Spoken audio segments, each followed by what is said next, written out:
Okay, so this is a question that I got in, 2 weeks ago when I did the last Ask Me Anything, and I didn't get to it because it's a much larger conversation. Um, so I'm going to get to it now. And the question is, when you're riding with your buddies, should you chase them up a climb and kind of get out of zone two? So backing up, this is a much larger conversation around the obsession with zone two, which is what we have right now. We hear about how important zone two is. It's kind of everywhere you look. People are talking about it. Coaches are talking about it, writing about it. People are just kind of obsessed with it. And yes, it has incredible value. It's very important to ride at that intensity. But you know what else is important is riding at every single other intensity within the spectrum of training intensities. And so this kind of hyper fixation on this particular zone, I think, is just really missing the mark. So backing up, where zone two, like the emphasis on zone two comes from, is from what's called a polarized model, which is actually a 3-zone model, where zone one is kind of, sorry, I'm gonna turn, I have, my friends are texting about Wordle. It's really distracting. Okay, in a 3-zone model, you have zone one, which is kind of what everything below kind of what we consider tempo, or zone three. And so it does get confusing because what we are calling zone two is what they are calling zone one. But the polarized model, is that zone one, this pretty chill intensity. You do a ton of training at that intensity. You do very little training in what they call zone two, which is what we would call zone 3 and 4, basically, kind of tempo, sweet spot, threshold. And then you do a very small amount in what they call zone 3, which is what we would call kind of zone 5 and above, VO2 max and higher. A polarized model can be very effective, but what it requires is a huge amount of hours. Most of the people that I coach, most of the people that I know, do not have the time to make use of a polarized model.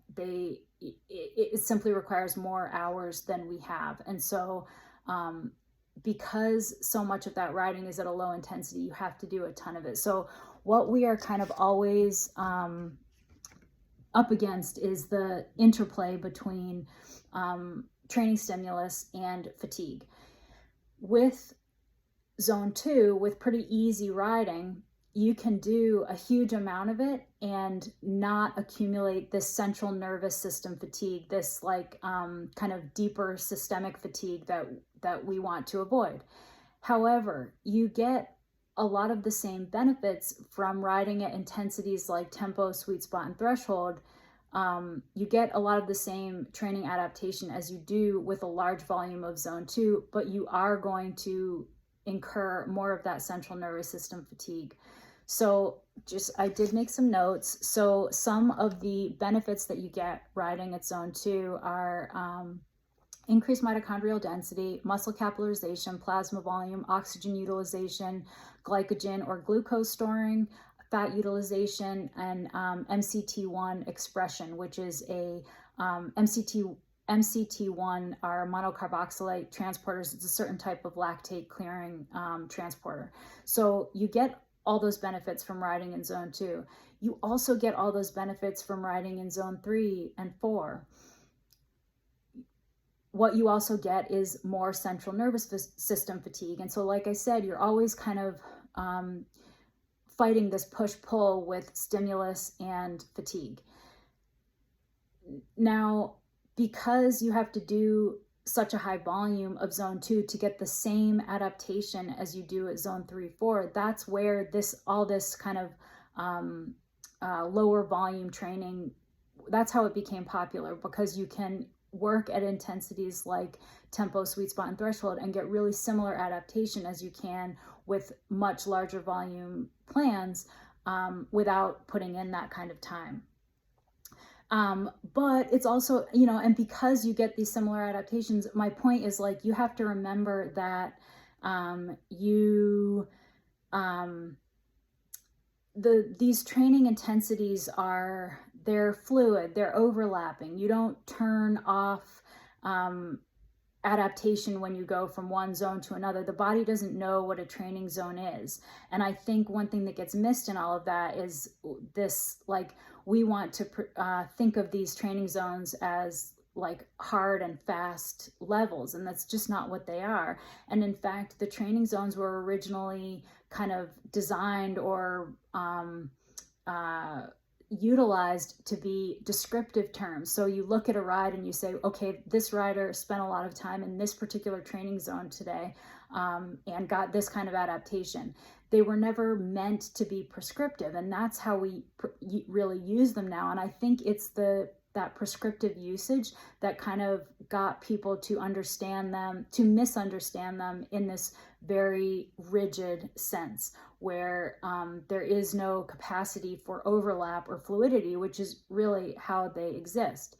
So bringing all that back, for people that I coach, I do what's much more kind of typically thought of as a pyramidal training model, which is a significant amount of time in zone 3 and 4, because you can get very similar adaptations to training in zone 2, but you don't have to put in all the time. So what I see happening is people having a big emphasis on zone 2 training, but they're not putting in the time that's required in order to get adaptation. What I see happening with the person who's asking this particular question is, you're thinking of it like, if you go hard up a climb to chase your friends, you're somehow going to turn off the adaptation that you think you're getting in a zone 2 ride. And that's just not the case. The only way that that would happen is if by going hard up the climb, you then are blown up and you now can't finish the ride at kind of a reasonable intensity. That's how you would kind of turn off the adaptation. But you can, of course, have fun with your friends. To me, the emphasis is on having fun.